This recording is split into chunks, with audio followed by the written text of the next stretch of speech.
বিবর সমরেশ বসু। অধ্যায় 1।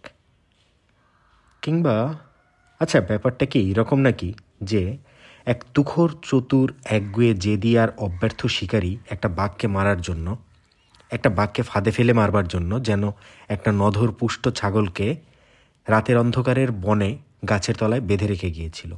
আর বাঘটা তার শিকারের ডাক শুনে গন্ধে গন্ধে পা টিপে টিপে এলো বন ঢুরে ঢুরে, দেখে খেলতে আরম্ভ করলো। বইতে তো তাই লেখা থাকে, পাকা শিকারীদের অভিজ্ঞ বর্ণনায় সেই রকম অভিমতই ব্যক্ত হয়ে থাকে। একটু খেলা বা রেলা না হলে ঠিক শিকারের তৃপ্তি হয় না। অর্থাৎ পা টিপে টিপে একটু কাছে যাওয়া, আবার পিছিয়ে আসা, প্রদক্ষিণ করতে করতে দূরত্বটাকে কমিয়ে নিয়ে আসা, ওত পাতা, এবং তারপরে এক লাফ। আর লাফ দেওয়ার সঙ্গে সঙ্গেই আমার হাসি পেয়ে গেল। একটা চোখ বুজে আমি আয়নার দিকে তাকালাম, যেন সেই শিকারীকেই খুঁজলাম, বাঘ শিকারীকে। এবং এক্ষেত্রে যে তার কোনো অস্তিত্বই নেই তাই ভেবে আমি নিজেকেই কয়েকবার চোখ টিপলাম, ভ্যাংচানোর মতো এসে একটা খিস্তি করলাম সেই অস্তিত্বহীন কল্পিত শিকারীর উদ্দেশ্যে। উপর হয়ে শোয়া অবস্থাতেই সিগারেটটা আমার ঠোঁটেই ছিল। আর ঠিক খাট বরাবরই ড্রেসিং টেবিলের বড় আয়নাটা রয়েছে মানে রাখাই হয়েছে এমনভাবে যেন শুয়ে শুয়ে নিজে এবং আর কেউ যদি থাকে তাকেও দেখা যায়। আর কেউ বলতে কি বোঝায়? ন্যাকা, নাক টিপলে দুধ গলে। আর কেউ বলতে কি বোঝায় তুমি বোঝো না? ডাবল ডেকার বাসের ভিড়ে বা চৌরঙ্গীর সিনেমার লবিতে তুমি এক পলকে একটু চোখে লাগা মেয়েকে মনে মনে নগ্ন করে নিখুঁত করে দেখে নিতে পারো। আর খাট বরাবর আয়নায় তোমার কাছে পাশে বা যেভাবেই হোক আর কেউ বলতে কি বোঝায় বা কী উদ্দেশ্যে এবং কী ফন্দিফিকির মনের ইচ্ছা হয়ে লুকিয়ে থাকে তুমি তা জানো না। অবলোকনের কি ঐশ্বর্যী রক্তকে ডেকে ডেকে তোলে, যার জন্য এ মার্কা বিদেশি ছবি দেখবার জন্য ব্যস্ত হয়ে আগে থেকে অ্যাডভান্স টিকিট কাটো, কিংবা ব্লু ফিল্ম দেখতে যাও গোপনে। তোমার তো দানা নেই, খচ্চর। এক মুখ ধোয়া ছেড়ে হেসে আমি নিজেকেই নিজে আদর করে বললাম। এবার আয়নার প্রতিবিম্বে নিতার শ্যাম্পু করা রুক্ষ চুলের গোছার দিকে তাকালাম, যে চুলের গোছা একটু আগে আমি বিলি কেটে কেটে ঘাট থেকে তুলে ওর মাথার উপর দিয়ে লুটিয়ে দিয়েছি। নিতাও উপর হয়ে শুয়ে রয়েছে, আমি উপর করে দিয়েছি, ঠিক যেখানে ছিল সেখানেই উপর করে দিয়েছি।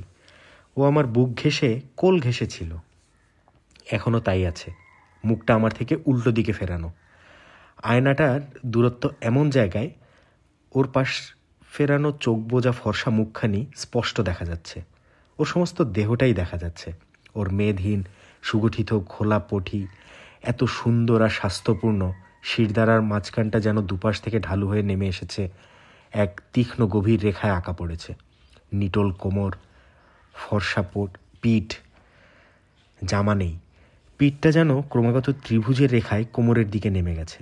তারপর লাল নীল ছাপকা ছাপকা রঙের শাড়িটা, রঙের এটা কী ফ্যাশন আমি জানি না, আমি কোমর থেকে ঢেকে দিয়েছি, দেওয়া উচিত। এরকম একটা চেতনার থেকে যে দিয়েছিলাম তা আমি স্মরণ করতে পারছি না। হতে পারে নিতান্ত চোখে দেখার অভ্যাসের দরুনই দিয়েছিলাম। সায়াটা তো লুটোনেই রয়েছে খাটের এক পাশে, ব্লাউজ ব্রেশিয়ার যেখানে দলা পাকানো। নিতা আমার বাঁ পাশে, ওর ডান হাতটা মাথার পাশ দিয়ে ওপরের দিকে এলানো, বাঁ হাতটা ওর বুকের কাছ ঘেঁষে কোনোই মুড়ে রয়েছে। বাঁ হাতটা ওরকম না থাকলে ওকে 24 পুষ্ট যৌবন বলতে আমি ওর সুউচ্চ সুগঠিত বুকের কথাই বলছি। আর এরকম কথা মনে হলেই আমার সন্ধিক্ষণের বয়সে বেলেঘাটার মাসতুতো দাদার কাছে শোনা সেই গানের কলিটা নির্ঘাত মনে পড়বে, ও মালিনী তোর বাগানে জোড়া ডালিমে ইত্যাদি। সম্ভবত পাশ থেকে আরও উগ্র স্পষ্ট হয়ে উঠত। ওর গায়ে অলঙ্কারের বাহুল্য নেই, ডান হাতে একটা রুলি, বাঁ হাতে ঘড়ি। আয়নার প্রতিবিম্বই ওর দিকে আমি চোখ ফিরে তাকালাম, আলস্য মাখানো ভঙ্গিতে শরীর দুলিয়ে দুলিয়ে হেসে নিতাকেই যেন সাক্ষী মানলাম। কারণ ঘণ্টা দেড়েক আগেই কিংবা ঘণ্টা দুয়েক হবে বোধ হয় আমরা দুজনেই আয়নার ছায়ায় দুজনে দুজনকে দেখছিলাম আর বলাবলি করছিলাম, দেখেছ? যা অসভ্য। নিতা সলজ্জ হেসে বলেছিল, চোখ বুজে থাকছিল যাতে আয়নার দিকে কোনো ক্রমে চোখে না পড়ে। মনে হয়েছিল লজ্জাটা আসলে কামনায় উদ্বেল হয়ে কুঁকড়ে যাওয়া একটা প্রবণতায় ওরকম করছিল, অথবা যথেষ্ট সপ্রভিত সাবলীল হওয়া সত্ত্বেও মেয়েদের ওসব ব্যাপারে একটু লজ্জা বেশি থাকে। বা কে জানে, হয়তো অবলোকনের থেকে অনুভবের নেশায় গভীরভাবে ডুবে যেতেই ওরা বেশি ভালোবাসে। জানি না বাবা অত সব। মোটের উপর নিতা সলজ্জভাবে আয়নাটার দিকে চোখ না দেবার চেষ্টা করছিল কারণ দেখছিলাম ওর চোখ জোড়াকে যেন আয়নাটা সখীর মতো হাতছানি দিয়ে ডাকছিল, এই এই নিতা, দেখ দেখ। আর সেই ডাক শুনে ও চকিতে চকিতে এক একবার আয়নার দিকে তাকিয়ে ফেলছিল এবং হাত দুটোকে শরীরের নানান অংশে রাখতে চাইছিল।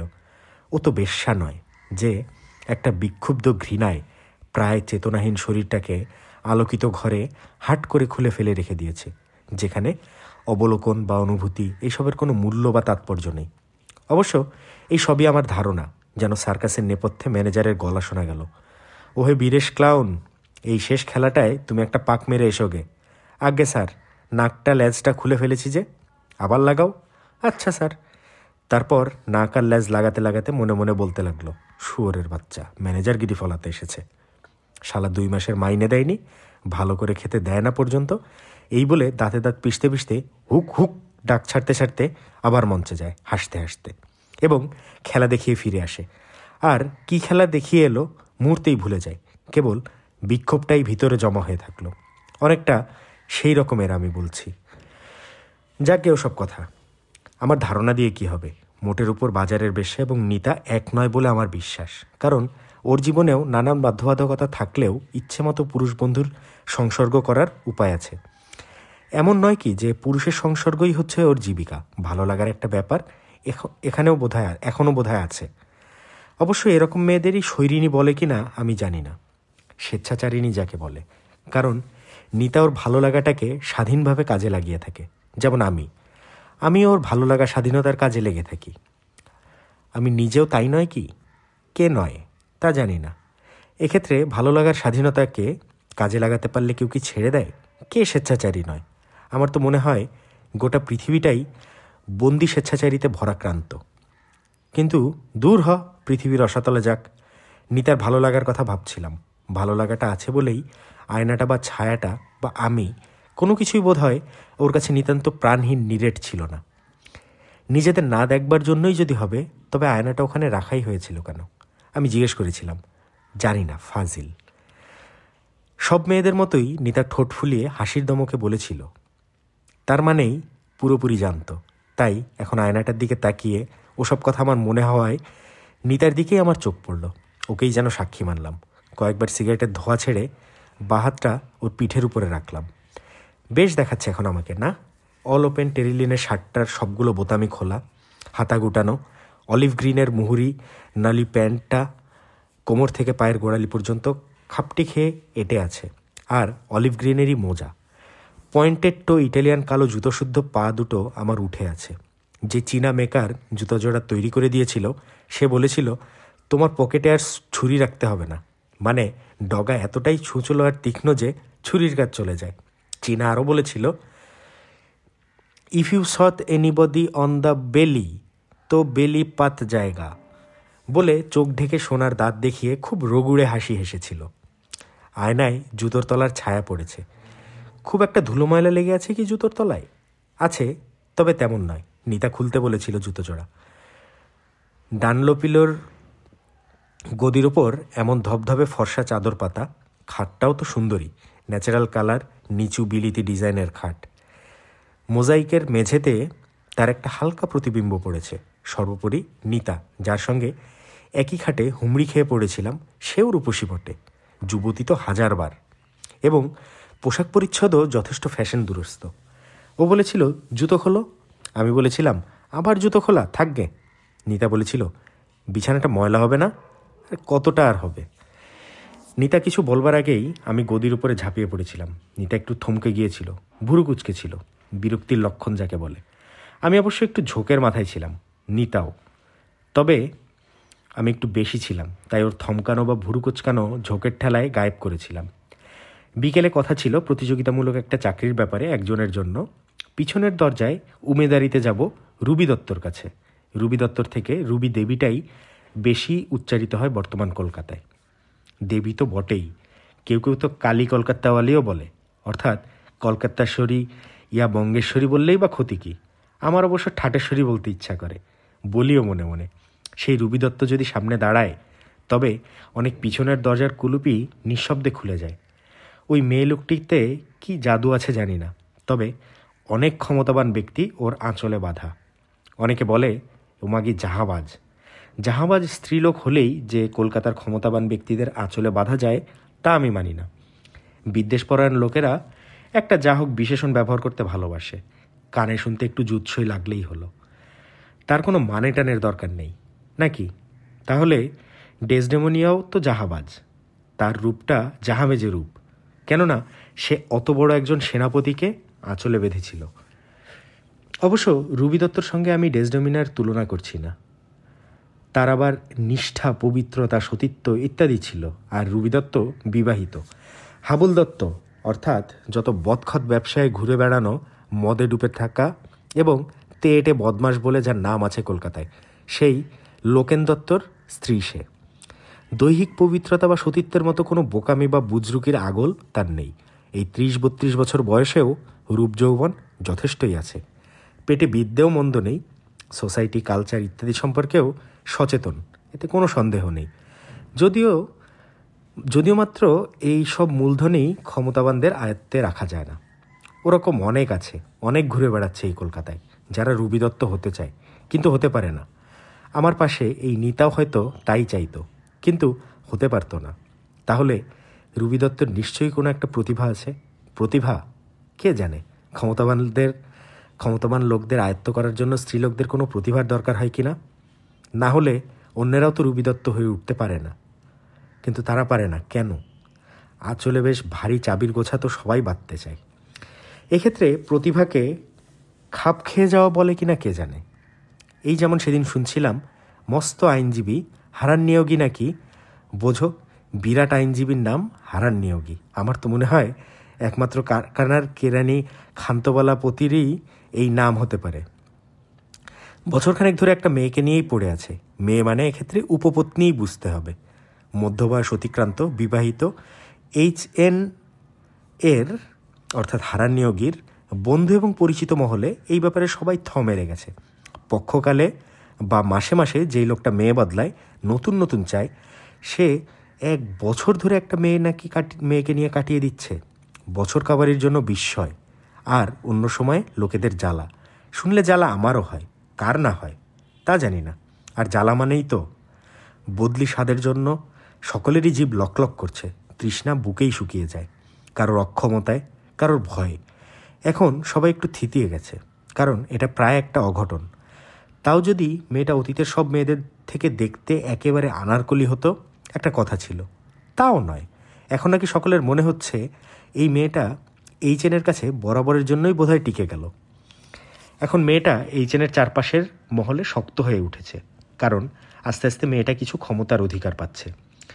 HN তহবিল থেকে শুরু করে তার বুদ্ধিশুদ্ধি সব কিছুর উপরেই মেয়েটার দখলি সত্ত্ব নিশ্চয়ই কিছুটা স্বাভাবিক।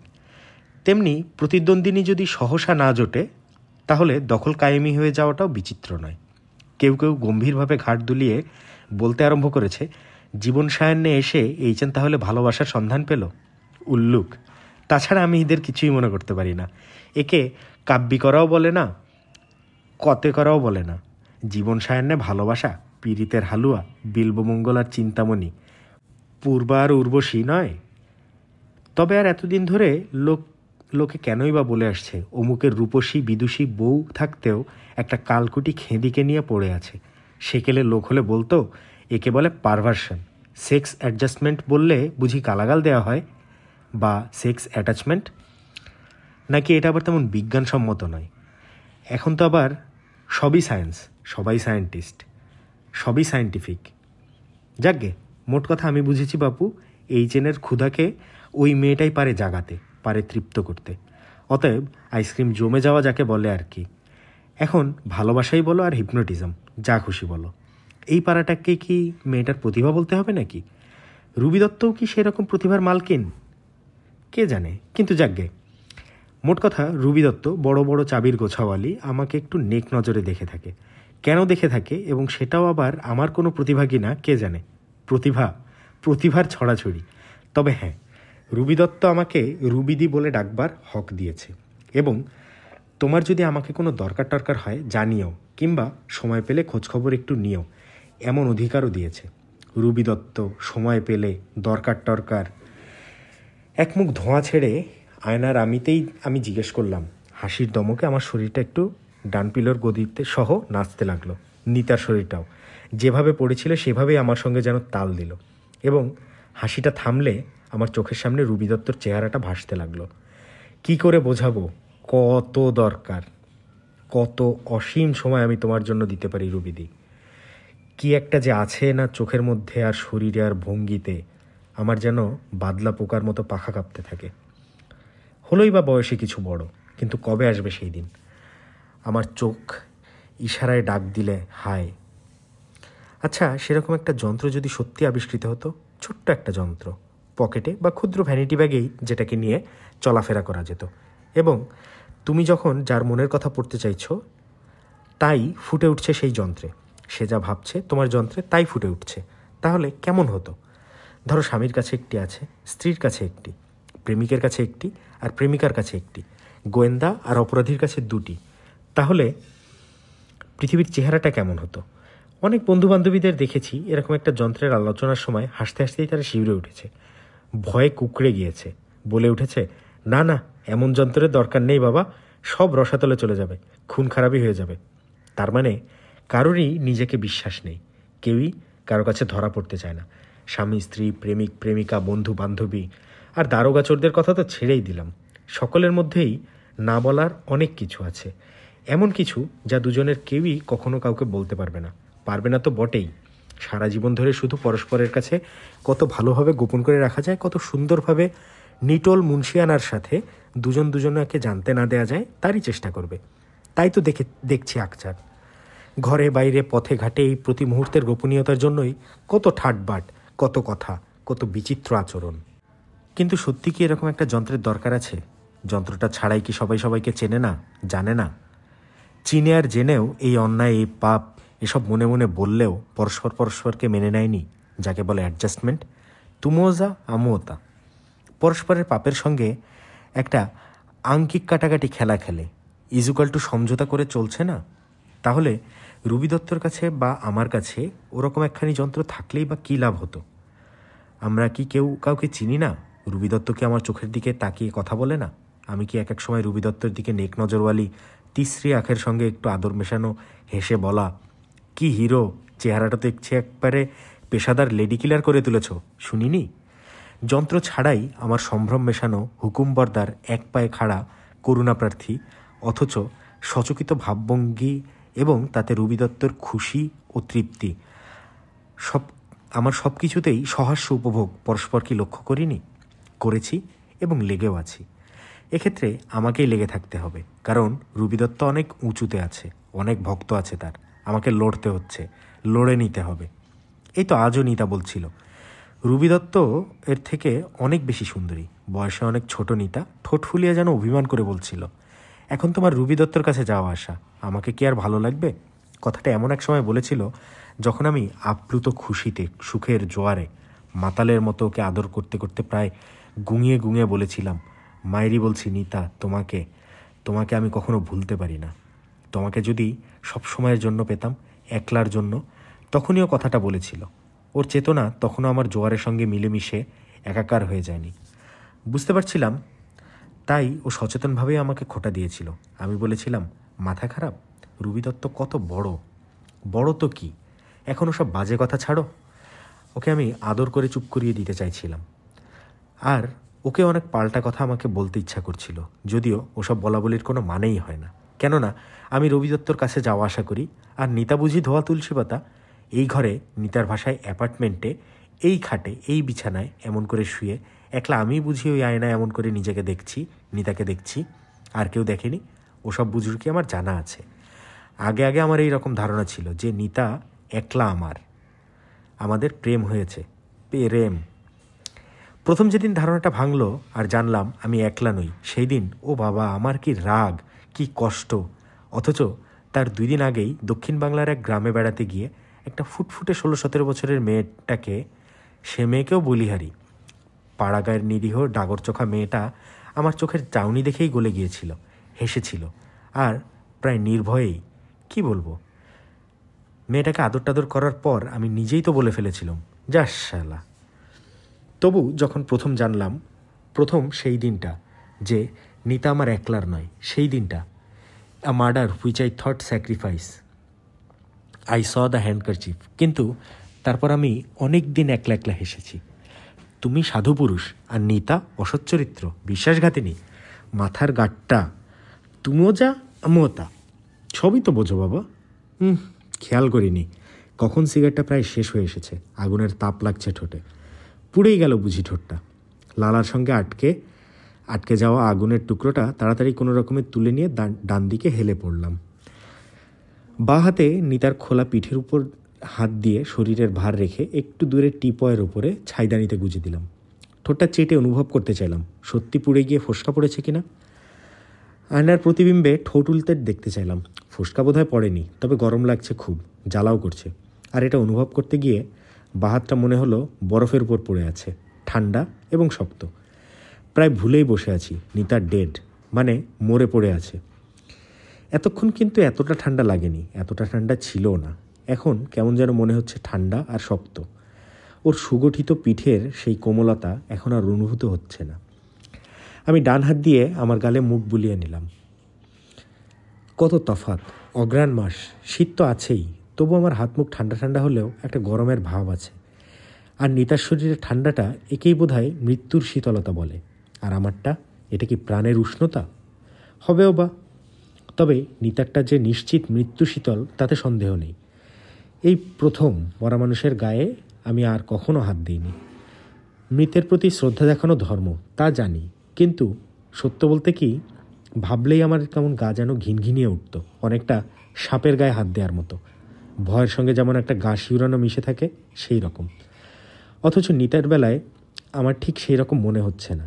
বোধহয় ওর শরীরটা বেশি চেনা বলে নাকি, কিংবা ওর গাটা বেশ সুন্দর, বরাবরই খুব ভালো লেগে এসেছে, এবং এখন ওর সারা গায়ে সুন্দর একটা গন্ধ লেগে আছে। সেই জন্যই নাকি এই দেহের সঙ্গে অনেকগুলো ক্ষণিক সুখের পরিচয় নিবিড় হয়ে আছে বলে গা ঘিনঘিনিয়ে ওঠা বা সবের প্রতি একটা অলৌকিক ভয় আমাকে শিউরিয়ে তোলেনি। একটা কিছু হবে মোটের উপর, যাতে কাছ থেকে সরে যাওয়ার মতো আমার অবস্থা হয়নি। আমি আমার থাবাটা ওর পিঠের উপর থেকে তুললাম, কোনো দাগ পড়েনি, তবে চাপ খেয়ে আঙ্গুলের ছাপের হালকা গর্ত মতো দেখাচ্ছে। অন্য সময় হলে তুলতে গেলাম, কিন্তু যে হাতটা ওর বুককে আড়াল করে কোনোই বেঁকে বিছানায় পড়ে যেত, এখন কোনো রং ফুটল না, মরে গেলে বোধহয় ফোটে না। আমি আমার ঘড়ির ব্যান্ডটা দিয়ে আলতো করে ওর পিঠে একটা চাপ দিয়ে দেখলাম, হ্যাঁ ঠিক, ছাপটা যেন একটু বেতো গায়ের মতো চেপেই বসে যাচ্ছে।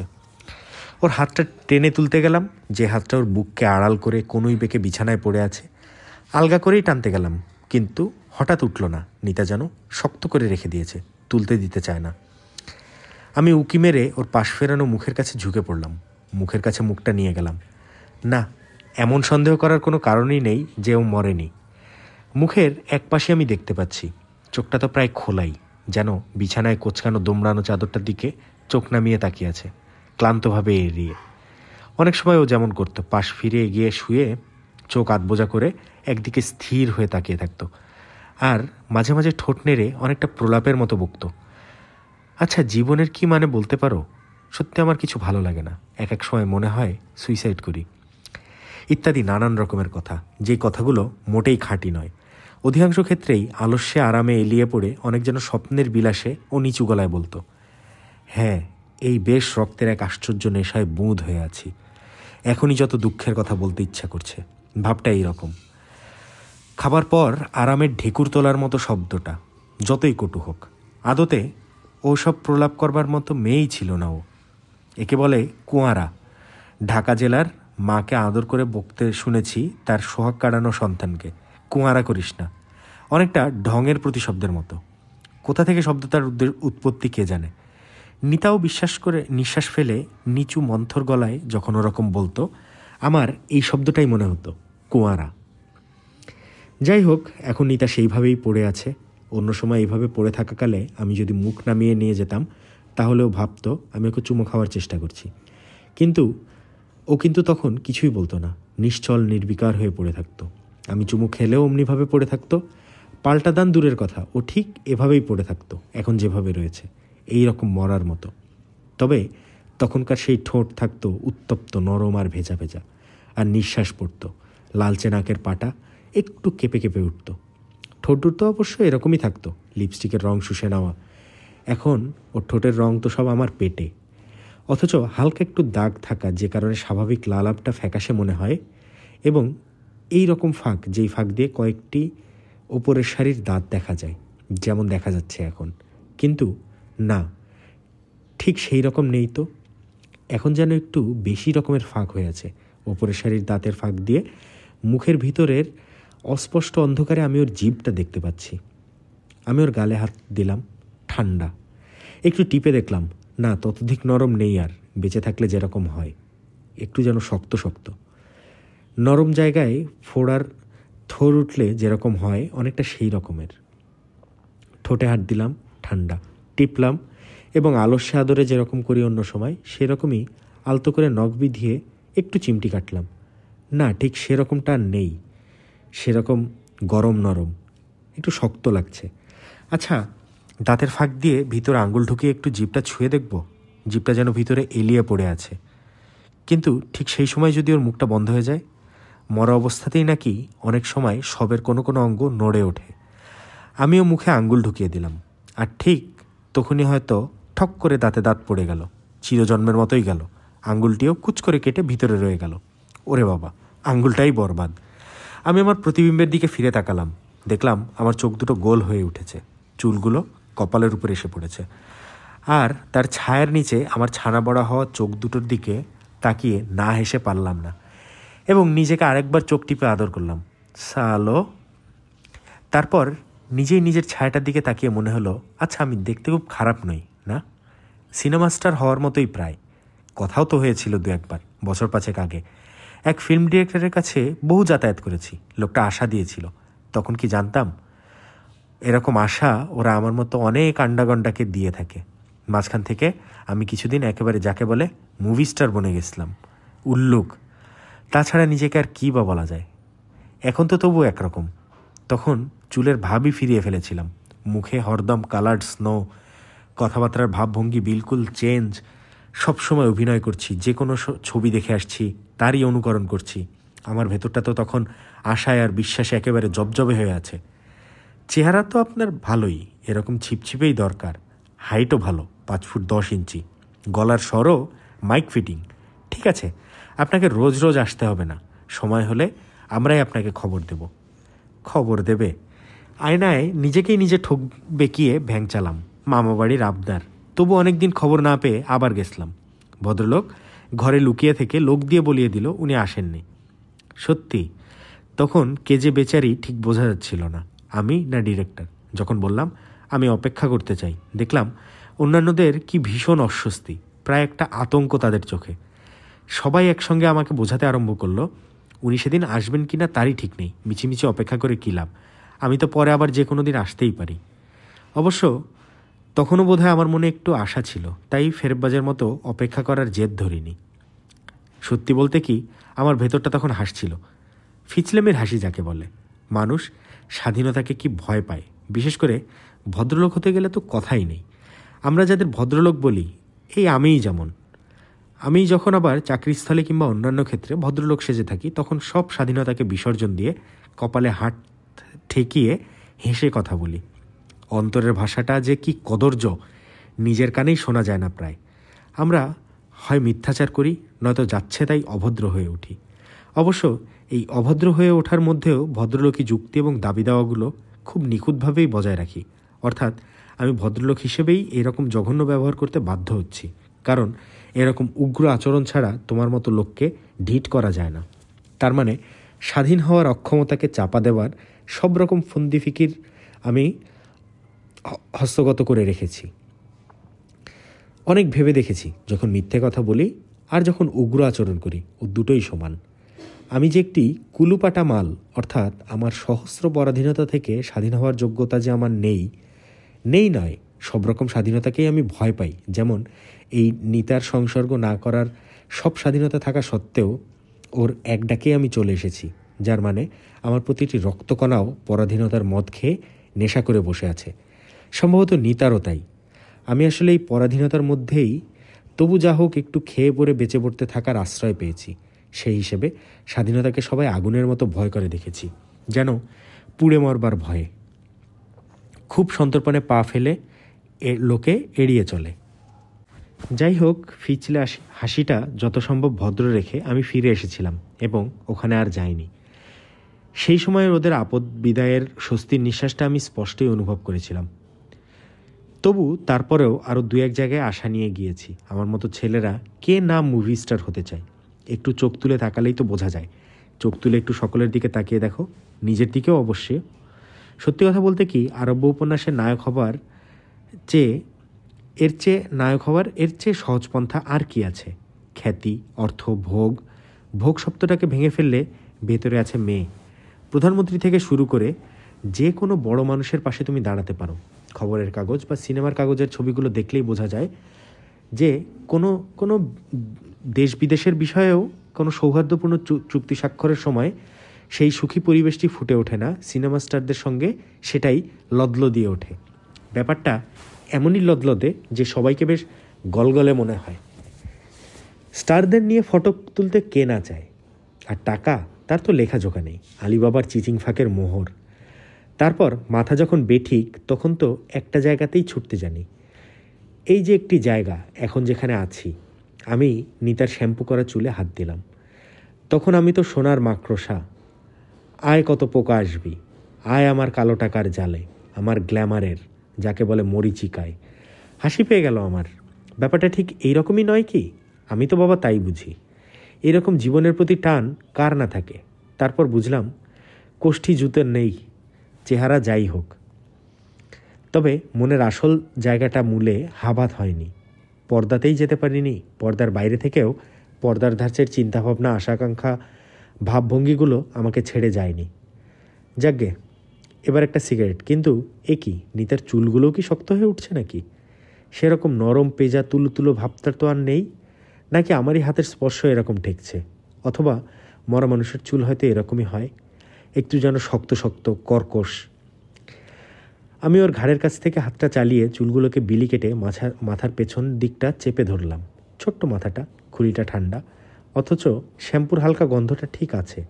জানি না মরা মানুষের কোনো গন্ধ আছে কিনা। পচে যাওয়া সবের কথা বলছি না, পচলে তো সব কিছুরই দুর্গন্ধ হয়। নিতে এখনও পচেনি, হয়তো সারা রাত্রের মধ্যে যাবে। তবে বলা যায় না, শীতের সময় তো, ঠান্ডায় সব কিছুই জমে থাকে। কোল্ড স্টোরেজে যেমন মাছ, মাংস, তরকারি, ফল ইত্যাদি থাকে, কিন্তু সদ্যমিত্রের গা থেকে কি কোনো গন্ধ বের হয়?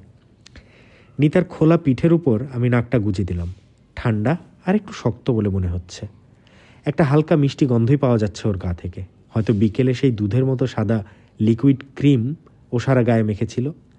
জানি না আজ কে মাখিয়ে দিয়েছিল। আমাকে 2-1 বার মাখাতে দিয়েছে, পিঠে অবশ্য। যদি আমার স্বাভাবিক প্রবণতা বা ঝোঁকটা অন্যদিকেই থাকতো, অন্যদিকে, মাঝে মাঝে আমার মনটাও সত্যি ভালো কথা ভাবে। অথচ অন্য দিকটা যখন ভাবছি, তখন নিতার সামনের দিকটাই আমার চোখের সামনে ভেসে উঠছে। ওর সামনের দিকটাও সুন্দর। ওর বুক যদিও বা একটু ঢল খেয়েছে, কি যেন বলে তাকে, ঈষৎ নম্র, তবু গড়নটা বেশ সুন্দর, বড় আর সুগোল। হয়তো এই কারণেই তবু চোখে পড়ার মতো, যাকে বলে উদ্ধত, তাই মনে হতো। বুক জোড়ার উপরে কণ্ঠার কাছ পর্যন্ত একটা চওড়া ভাবের জন্য, আর পেটে চর্বি বা মেদ অর্থাৎ ভুঁড়ি না থাকায় গোটা সামনের দিকটা এক কথায় দারুণ। পিকচার যাকে বলে। পিকচার তার মানে কি? খুবসুরত, উর্বশী, গুলিমার। কিন্তু একটা কথা, শরীরের পবিত্রতা কাকে বলে? এর মানে তো আজ পর্যন্ত বুঝতে পারলাম না। পেটের অসুখ নেই, ডিসপেপসিয়া বা ডিসেন্ট্রি, লিভার খারাপ তো নয়ই, পিলে নেই, দাঁতে পায়োরিয়া নেই, কান পচা নয়, নাকে ঘা নেই, পায়ে হাজা নেই, অর্থাৎ যেগুলো প্রায়ই থাকে ক্রনিকের মতো, সাময়িক বড় বড় অসুখের মতো নয়, তাকেই কি শরীরের পবিত্রতা বলে? কি জানি, ওর মধ্যেই সতীত্ব টতীত্ব ইত্যাদি ব্যাপার আবার আছে কি না। বোধহয় আসল মানে ওটাই। কিন্তু শরীর তো অনেক দেখেছি। বাড়িতে কখনো কখনো অসতর্ক মুহূর্তে নিজের বোনকেও দেখেছি। অবশ্য ওর কথা ভেবে লাভ নেই। 23 বছর বয়সের মধ্যেও অনেক প্রেম প্রীতি করল। নির্ভেজাল আন করা সন্ধিক্ষণের নবীনা দেহ যাকে বলে, তাও দেখেছি। যার সংসর্গ করিনি কিংবা যার করেছি অনেকেরই দেখেছি। তার মধ্যে বেশ্যাও আছে, যদিও ভদ্রলোকই বেশি। সতী অসতীর ছাপ বলে কখনো কিছু তো বুঝতে পারিনি, অথচ কথাগুলো বরাবর চালু আছে। ওই জন্যই হিরেনের গল্পটা আমার খুব মনে পড়ে। উল্লুকটা আর্টিস্ট কসবার ইতিকে একবার আবিষ্কার করলো। ইতিকে দেখেই ও ভ্যান গগের মতো বলতে আরম্ভ করলো, ঈশ্বরের পুত্র স্ত্রীলোকের গর্ভজাত। যেন কেউ অস্বীকার করেছে যিশু কোনো মেয়ের গর্ভে জন্মেছেন। বুদ্ধদেব বা হজরত কে নয়, আমরাও। তার মানে হিরেন সেই প্রথম আবিষ্কার করলো মেয়েরা মহৎ। বেশ, আমরা পেটে ধরতে পারি না বলে যদি আমরা অমহৎ হয়ে যাই, না হয় গেলাম, মেয়েরাই তার সাক্ষী, আয়নায় চোখ টিপলাম। আসলে ইতি মেয়েটির চোখে মুখে আবিষ্কার করলো একটা করুণ নিষ্পাপ পবিত্রতা। হ্যাঁ, কথাটা একদিক থেকে সত্যিই ছিল। হিরেনের আঁকা ইতির পোর্ট্রেটটা অনেক দিন দেখেছি, ইতিকেও দেখেছি বহুদিন। মনে আছে সেই মুখটি, একটু লম্বা ছাদের মুখ, মাঝখানে সিথি, দুই পাশে চুল এলানো। জানি না নিরক্ত ছিল কিনা ইতি। প্রথম আলাপের সময় আমার যেন একটু ফ্যাকাশেই লাগতো। চোখ দুটি সত্যি বড় বড় বড় আর সুন্দর, চাউনিটা সত্যি সুন্দর ছিল। হয়তো তাকেই চোখের গভীরতা বলে। অনেকটা যেন ওর চোখের ভেতর জল লুকিয়ে থাকতো, কখনো টুপ করে গড়িয়ে পড়বে এমন একটা ভাব। নাকটা টিকলো, ঠোঁট দুটি পাতলা বলা যাবে না, তবে মন্দিরের গায়ের পাথরের মূর্তির মতো অনেকটা। পাথরের মূর্তিগুলোর ঠোঁটকে নিশ্চয়ই পাতলা বলা যায় না। ভারতীয় মূর্তির ঠোঁটের একটা বিশেষ ভঙ্গি আছে, কেন জানি না সেই সব ঠোঁটের ছাদ চুম্বনের পক্ষে বেশ প্রশস্ত ও সুখজনক বলেই আমার মনে হয়েছে। ইতির ঠোঁটের ভঙ্গিটা অনেকটা সেই রকমের। আমার ধারণা ভারতবর্ষের অধিকাংশ মেয়েরই ঠোঁট ওই রকম। তবে সব মুখের সঙ্গে ঠোঁটের সেই ভঙ্গিটা ঠিক ফোটে না। তাছাড়া ইতি আবার আমার ধারণা ঠোঁটের আশপাশের পেশিগুলোকে এমন খোঁজ খাঁজ দিয়ে রাখতে অভ্যস্ত ছিল যে ঠোঁটের ব্যাপারেও বেশ সচেতন ছিল। সচেতন তো নিশ্চয়ই ছিল। অবশ্য রোগা রোগা বড় করুণ চোখে একটা যেন ক্লান্তি ওর উপচে পড়ছিল, ক্লান্তি আর বিষণ্ণতা। সব মিলিয়ে আমার মনে হয়েছিল রোগে ভোগার পর প্রথম আরোগ্যের আভাস লাগার মতো। কথা বলতো আস্তে, ঘাড় ফিরিয়ে তাকাতে সময় লাগতো, চলতো ধীরে সুস্থে। আমিও সত্যি বলতে কি হিরেনের এই কথাটাই মেনে নিয়েছিলাম, একটি করুণ নিষ্পাপ পবিত্রতা। প্রায় খানচারেক পোর্ট্রেট আঁকা হয়ে গেল মাসখানেকের মধ্যেই, কিন্তু ইতির লম্বা মুখখানি ইতিমধ্যেই আস্তে আস্তে একটু গোল মতো হয়ে উঠছিল, অর্থাৎ মুখে মাংস লাগতে আরম্ভ করেছিল। কয়েক মাসের মধ্যেই দেখছিলাম ইতির মুখটা বদলে যাচ্ছিল। আমরা যাদের সুখী বলি সেই রকম মুখ হয়ে উঠছিল, রক্তের ছোপ লাগছিল। সেই বড় বড় করুণ চোখ দুটিতে গভীরতা হয়তো ছিল, তবে একটি ঝিলিক আনতে আরম্ভ করেছিল। 70-এর মুখে ছাই দিয়ে রোগা গতরখানিও একটু কেঁপেছিল। আমার তো তখন বেশ ভালোই লাগতো, হিরেনেরও নিশ্চয়ই লাগতো, কারণ গাধাটা তো আবিষ্কারের নেশায় বুঁদ হয়েছিল। বিয়ের জলের চাইতে প্রেমের জল যে কম গাঢ় নয় তা বুঝতে পারছিলাম। এবং ইতির সেই প্রেম গড়ের মাঠের মূর্তি দেখেও আমার কিছু পাপী অপবিত্র অকরুণ মনে হয়নি। তারপর হঠাৎ একদিন হিরেন এসে প্রথম কথাই বলল, বেঁধে গেছে। ওকে দেখে মনে হলো ওঝার হাতে ভূত পড়লেও ওরকম দেখায় বোধ হয়। বললাম, তাতে কি, ম্যারেজ রেজিস্ট্রার অফিস তো খোলাই আছে, কিন্তু এখন তা সম্ভব নয়, কিছুদিন দেরি আছে। ঈশ্বরের পুত্রকে যারা জন্ম দেয় তাদের সঙ্গে যে হিরেন বিশ্বাসঘাতকতা করবে অতটা ভাবা যায় না, কিন্তু জিজ্ঞাসাবাদের মেজাজ আমার নয়। বললাম, তবে ইভ্যাকুয়েট মানে খসানো। মানে ওই হলো আর কি। যাই হোক, একটু ভয় ভয় করছে। ভ্যান গগ, ঈশ্বরের পুত্র, শালুক চিনেছে গোপাল ঠাকুর, মরগে আবার। আসলে ওর টাকার দরকার হয়েছিল, কথা দিয়েছিলাম দেব, জোগাড়ও করেছিলাম, কিন্তু শেষ পর্যন্ত আর দেওয়া হয়নি। কিন্তু ঠিক সেই সময়ই একটি মেয়ে জুটে গেল, যাকে বলে আনএক্সপেক্টেডলি। যদিও খরচ সাপেক্ষ, তবু 2 দিন আর সব টাকা ব্যয় করে সুযোগে সদ্ব্যবহার করে ফেললাম। হিরেন অবশ্য আমার জন্য বসেছিল না, উপায়ও ছিল না। জলের দরে অনেকগুলো ভালো ছবি বিক্রি করে কোনো রকমে টাকাটা সংগ্রহ করে কার্যোদ্ধার করেছিল। ভেবে রেখেছিলাম ওকে বলবো কষ্ট করেও মায়েরই টাকাটা জোগাড় করতে পারিনি। আর ভেবে রেখেছিলাম টাকাটা যদি সত্যি ওকে দিতে হতো, তবে রাগে আর ঘৃণায় কোনোদিন ওর পাছায় লাথি কষিয়ে দিতাম, অন্তত মনে মনে তো বটেই। কিন্তু টাকাটা জোগাড় করতে না পারার ওজরটা হিরেনকে শোনাতেই পারিনি, কারণ ওর কোনো পাত্তাই ছিল না। ভেবেছিলাম রাগ করেছে, আমার ওপরে রাগ। তা ভালোই বাবা, তবু কিছু মিথ্যে কথা বলার হাত থেকে বাঁচা গিয়েছিল। তারপর একদিন প্রায় মাসখানেকের মধ্যেই দেখা হয়ে গিয়েছিল ইতির সঙ্গে। আশ্চর্য, লে বাবা, একেবারে ঠিক সেই মূর্তি, প্রথম দেখা সেই চেহারা। হিরেনের প্রথম আঁকা পোর্ট্রেট। গালের মাংস গিয়েছে ঝরে, মুখ লম্বা হয়ে উঠেছে, আবার শরীরটা তেমনি রোগা রোগা, ছিপছিপে, মাঝখানে সিথি, দুপাশের চুল এলানো, বড় বড় চোখ দুটোতে কি গভীরতাই না কি, আর তেমনি চোখের ভিতরে যেন জল জমে আছে, টপ করে গড়িয়ে পড়বে। ঠিক সেই করুণ নিষ্পাপ পবিত্রতা, সেই করুণ নিষ্পাপ পবিত্রতার ছবি। ঈশ্বরের পুত্র, স্ত্রীলোকের গর্ভজাত, কে নয়? এমন তো শুনিনি কখনো পুরুষদের গর্ভে কোনো পুত্র সন্তান জন্মেছে। এক সেই আমাদের মাইথোলজিতে আছে, কি যেন রাজার নাম? বেশ মজার মজার ঘটনা আছে পুরাণের কাহিনীগুলোতে। শুধু মজার মজার কেন, এমন সব মানুষের আর ঘটনার বিবরণ পাওয়া যায় আমি বিশ্বাস না করে পারি না। ধার্মিক, যোদ্ধা, প্রেমিক, কামুক, সকলেই বেশ সোজা, প্যাচ পয়জারও কম নেই। খালি যে পড়তেই ভালো লাগে তা নয়, ইচ্ছে করে নিজেও ওই রকম ডাইরেক্ট হয়ে উঠি, তাহলেই হয়েছে। অমনি পাছায় লাথি। লোকেরা মহাভারত মহাভারত করে, কোথায় যে তার সঙ্গে আমাদের মিল আছে আমি বুঝতে পারি না। কে বিশ্বাস করবে? ওসব হচ্ছে এদেশের পূর্বপুরুষদের ব্যাপার। খচ্চরের পূর্বপুরুষদেরকে কি ঘোড়া বলা যাবে? তবে এটা ঠিক, নিজের কল্পনাকেও অনেক দূর ছুটিয়ে দেওয়া যায়। মাঝে মাঝে আমার পড়তে বেশ লাগে। হ্যাঁ, ওই রাজাটার নাম মনে পড়েছে, ভঙ্গাসন। ওর 100 ছেলে ছিল, অগ্নির বরে। ইন্দ্র গেল রেগে, তাকে কেন পুজো দেওয়া হয়নি। অতএব রাজাকে মায়াজাল বিস্তার করে তাকে এক সরোবরে নাইয়ে দিলে। অমনি সে হয়ে গেল এক রূপসী মেয়ে। মেয়ে হলেই একটা পুরুষ চাই। বনের মধ্যে এক ঋষির কাছে, তাই গেল সে। আবার 100টা ছেলে হলো। আর মেয়ে হয়ে যাওয়া রাজা সেই 100 ছেলেকেও রাজ্য ভোগ করতে দিয়ে এলো। ইন্দ্র দেখল, যা বাবা, ক্ষতি করতে গিয়ে লোকটা তো 200 ছেলে পেয়ে গেল। তখন সে 200 ছেলেকে লড়িয়ে দিল, রাজার ছেলেদের আর ঋষির ছেলেদের। তাতে সবগুলোই মরে গেল। ঠিক যেন অফিসের ঘটনা। কোন কর্তার মন রাখবে ঠিক করো, যেদিকেই যাবে মরবে। তার চেয়ে যে চেম্বারেই যাও, স্যার আপনি যা বলছেন দ্যাট ইজ রাইট বলে চালিয়ে যাও। যেতেও হলো তাই। রাজা বেচারি কান্নাকাটি জুড়ে দিল।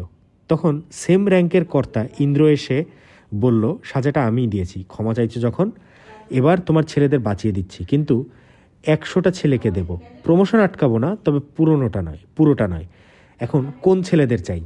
রাজা বলল, পেট থেকে যেগুলোকে বের করেছি সেগুলোর উপরে মায়া বেশি, ওদের আমি মা কি না? ইন্দ্র বলল, তথাস্তু, এবার বলো আর কি চাই? রাজা বললেন, দয়া করে আমাকে মেয়ে মানুষই রাখুন, কারণ পুরুষ হয়ে মেয়েদের সাথে সংসর্গ করে যে সুখ পেয়েছি, মেয়ে হয়ে পুরুষদেরকে করে দেখলাম ও ব্যাপারে মেয়েদের সুখ অনেক বেশি। সোজা কথা বাবা, এরপরে যার ফ্রয়েড ঘাটতে ইচ্ছা করে ঘাটো গিয়ে। গল্পটা গাজা কিনা জানি না, কথাটা যে সত্যি সেটা আমি অনেকবার টের পেয়েছি। সে তো ওদের মুখ দেখলেই বোঝা যায়। নিতা যেমন সুখের আলস্যে এলিয়ে স্বপ্নের ঘরে বকবক করত, সত্যি জীবনটার কোনো মানে খুঁজে পায় না। এক এক সময় মনে হয় সুইসাইড করি। আসলে সুখ কেন শেষ হয়? এসব হয়তো তারই বিলাপ, কিংবা সুখের রেশেরই প্রলাপ।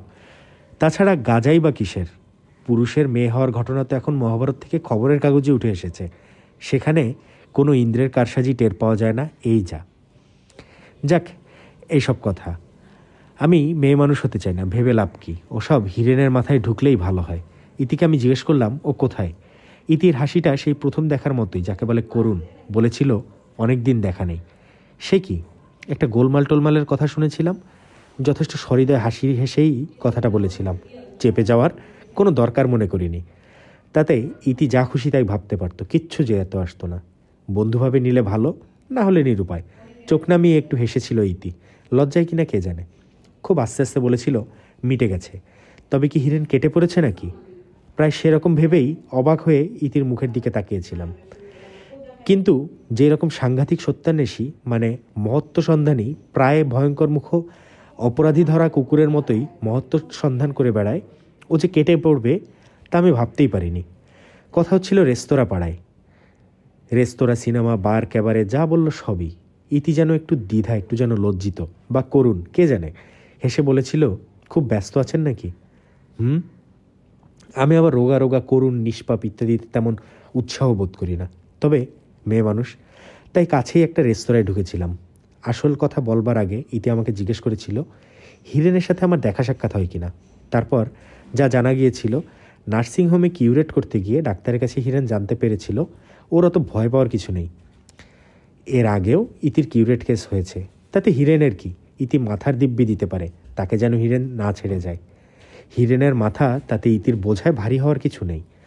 আমি অবশ্য জানতে চাইনি সত্যি এর আগেও ওকে ফাঁদ কাটবার ব্যবস্থা করতে হয়েছিল কিনা। ও নিজেও কথাটা হ্যাঁ না কিছুই বলেনি আমাকে। তবে মহত্ব সন্ধানী শিল্পীটির পাতলুন যে ঢিলে হয়ে পড়েছিল সেই কথাই ইতি বলেছিল, এবং বলবার সময় সেই করুণ নিষ্পাপ হাসিটা এসেছিল। শুধু তাই নয়, হিরেনটা এত বড় গর্ধব, মহত্ব সন্ধানের মতোই ডাক্তারের কাছে নাকি ইতির অ্যানেস্থেশিয়া প্রয়োগে অজ্ঞানকালে খোঁজ নিয়ে জেনেছিল আগের ইভ্যাকুয়েশনের সম্ভাব্য সময়টা ঠিক সেই সময় হয়েছিল যখন ইতির সঙ্গে তার প্রথম পরিচয় হয়েছিল। ডাক্তারদের পক্ষে সেটা বলা খুব কঠিন ব্যাপার কিছু নয়, কিন্তু মহত্বের তদন্তকারী এই বিষয়ে তদন্ত করতে গিয়ে মাথাটা খারাপ করে বসেছিল, প্রায় পাগল হয়ে যাওয়া যাকে বলে। তারপর দিন সাতেক বাদে উদ্ভ্রান্তের মতো উল্লোকটা ইতিকে ডেকে আর একটা পোর্ট্রেট এঁকেছিল, যে পোর্ট্রেটটা অবিকল প্রথমটার মতোই দেখতে হয়েছিল, এবং ইতিকে বলেছিল এর দ্বারা ওর কাছে এই প্রমাণ হলো যে ইতির প্রথম পরিচয়ের সময় যে মূর্তিটাও দেখেছিল সেটা আসলে নার্সিংহোম থেকে ভেতরের ভেজাল নাশ করার পরেই। আর ভেতরের ভেজাল মানেই পাপ, অর্থাৎ বলতে গেলে এই দাঁড়ায় করুণ নিষ্পাপ পবিত্রতা বলে যাকে জেনেছিল সেটা হয়ে উঠল পাপের নারকীয়তা, গাড়ল। উনি এই যুগের একটা 23-24 বছরের মেয়ের সঙ্গে প্রেম করবে আর তার একাধবার কিউরেট হলেই মহাভারত অশুদ্ধ? তুই নিজে ফ্রি স্কুল স্ট্রিটের অনেক খ্রিস্টিয়ানের মধ্যে আগে দগদগে লাঞ্ছিত আত্মা আবিষ্কার করেছিস, তার কি? তাদের নিয়ে ঘর করার প্রশ্নই ছিল না, তাই। আর ইতিকে নিয়ে যেহেতু ঘর করার স্বপ্ন ছিল, সেহেতু খাঁটিসতির সন্ধান, তাই তুমি হয়ে উঠলে মহত্ব আর পবিত্রতার ইনভেস্টিগেটর। এইসব কথার পর ইতির গা ঘেঁষে কফি খেতে খেতে আমি বলেছিলাম, আমি কিন্তু আর্টিস্ট নই। জানি, কথাটা আমার বলার উদ্দেশ্য নিশ্চয়ই ছিল। আমার উদ্দেশ্য আর্টিস্টদের সঙ্গেই কেবল মেশার বাতিক না থাকলে ইতির সঙ্গে আমারও বন্ধুত্ব হতে পারে। তাই বলেছিলাম ওইসব মহত্ব বা পবিত্রতা খোঁজ খবর করা আমার পোষায় না। ইতি হেসে উঠেছিল। হাসি শব্দটার মধ্যে কোনো প্রশ্রয় দেবার মতো ভালগারিটি ছিল কিনা বুঝতে পারিনি, তবে মুখের ছবিটা ওর তেমনি দেখতে ছিল। বলেছিল, এখন কোনো কাজ আছে নাকি? ছিল, বাবার জন্য ডাক্তারের ল্যাবরেটরিতে যাওয়ার কথা ছিল, কী সব রিপোর্ট নিয়ে আসার জন্য। রিপোর্ট তো বেঁচে থাকা পর্যন্তই লাগবে, 24 ঘন্টা দেরি হলেই বা ক্ষতি কী ছিল। বলেছিলাম কাজের চেয়েও কোনো একটা বাজে ছবি দেখতে গিয়ে ফাঁকা হলে বসতে পারলে হতো। ইতি আবার হেসে উঠেছিল, বলেছিল, তাহলে এখানে আর সময় নষ্ট করে কী লাভ? আমরা ফাঁকা হলেই গিয়ে বসেছিলাম। তারপর এই পর্যন্ত ইতির সঙ্গে অনেকবারই ফাঁকা বা বন্ধ ঘরে বসেছি। হিরেনের সঙ্গেও দেখা হয়েছিল। শিকারি কুকুরের মতোই ও এখন ওই ধরনের মহত্বের সন্ধান করে।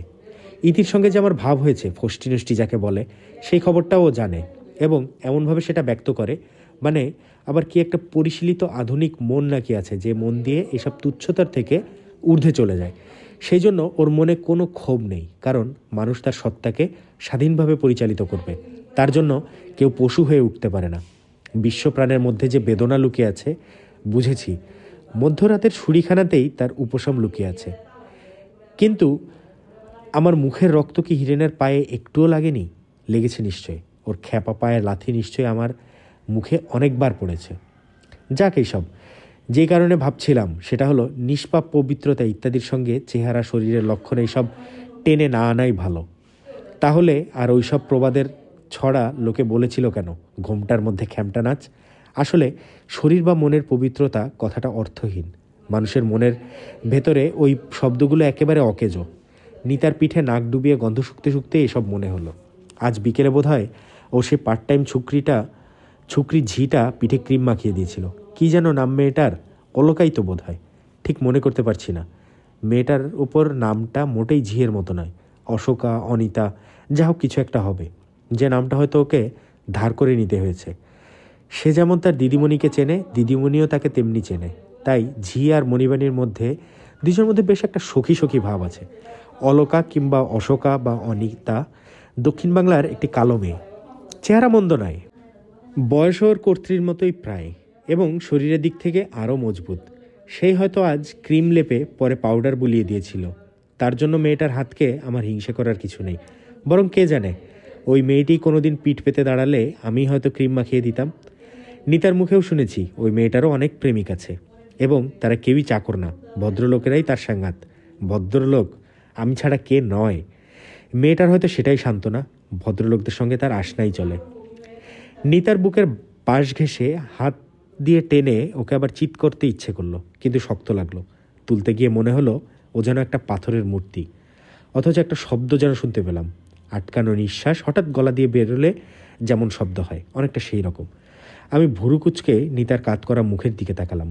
না, বেঁচে থাকার কোনো চিহ্নই নেই, কোনো অভিব্যক্তিই নেই যার থেকে মনে করা যেতে পারে ওর গলা দিয়ে কোনো শব্দ বেরোলো। আমি আয়নায় আমার দিকে তাকালাম, ভুরু নাচিয়ে মনে মনেই জিজ্ঞেস করলাম, কী ব্যাপার, ঠিক শুনছি তো, নাকি খাটের শব্দ? কিন্তু সেই বিষয়ে খাটটা যথেষ্ট ভদ্র বলেই জানি, দাপাদাপি করলেও কোনো রকম সাড়া শব্দ করে না। শরীর দুলিয়ে গদিটাকে দোলালাম কয়েকবার। ডবল গদির ওপরে আমার এবং নিতার দুইজনের শরীরই কয়েকবার দোল খেলো, অথচ শব্দ হলো না, কোনো শব্দই নেই। তবে শব্দটা কি আমি শুনিনি? সত্যি কথা বলতে কি, আমার একটু অস্বস্তি হতে লাগলো। মানে বড় বড় কথা বলে তো লাভ নেই, প্রেতাত্মা টেতাত্মার ব্যাপার ঠিক কি আমার জানা নেই। হয়তো রাস্তায় থাকলে ব্যাপারটাকে এক কথায় গুলি মেরে উড়িয়ে দিতাম। এমনকি এই ঘরেও যদি নিতা জীবিত থাকতো। এখন যেন একটু কী রকম, কি জানি বলা যায় না। একটা কিছু যদি দেখতেই হয়, মেরেছে। এখন যদি এই উপুড় হয়ে থাকা মূর্তিটা অবিকল এমনি উঠে দাঁড়ায়, ঠিক যেভাবে কোমরটা বেঁকে রয়েছে, একটা হাত মাথার পাশ দিয়ে ওপরের দিকে আর একটা হাত কোনোই মুড়ে, চোখটা যেরকম রয়েছে সেই রকমই আধবোজার মতো, আর মুখটা যেরকম রয়েছে ঠিক সেই রকম একটা ভাব অভিব্যক্তিহীন মূর্তির মতো উঠে দাঁড়ায়, তাহলে তো বড় বেকায়দা, বিশ্রী, ওই রকম দেখা যায় নাকি?